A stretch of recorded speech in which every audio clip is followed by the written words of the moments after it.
Well, what is the number one thing that I hear about in heartache regarding my practice for nearly 30 years now is all about relationships. And so it was no surprise to me to see Timothée Chalamet all over the news for having finally acknowledged Kylie Jenner's presence in his life and thanking her.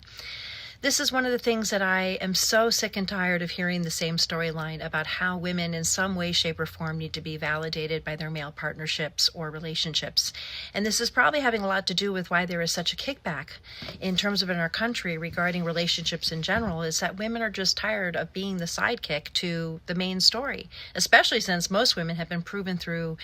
all the studies of how much more of a burden they're doing in relationships, in family structures, and mothering and maintaining work and getting paid less for all of it. And so I find it sort of an old story of why do we still tell these types of narratives where we're just waiting to be acknowledged, we're waiting to be finally told we are lovable and, worthy enough of acknowledgement of having something to do with being a support system to another. And so this narrative to me is a very old one. Sadly, though, it's influencing a lot of our younger generations to think that you have to wait for some sort of cue that you are lovable and deservable of being mentioned at all. And I don't even think it really has to be that you even have to mention relationships, really, because you can have your own success as a single person and have nothing to do with the other person having anything to do with that. But what bothers me is that often many women are constantly feeling as though something is missing without that piece of acknowledgement from the opposite sex in some way, shape, or form. And men, if you are in a relationship where you tend to minimize the fact that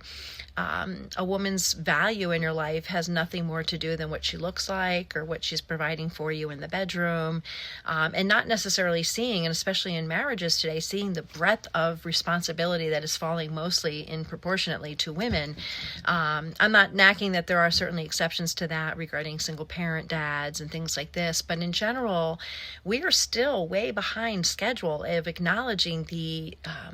great trials and burdens that women are carrying in this country to do it all and maintain a good, healthy relationship, first with themselves, but also with their partners or their children.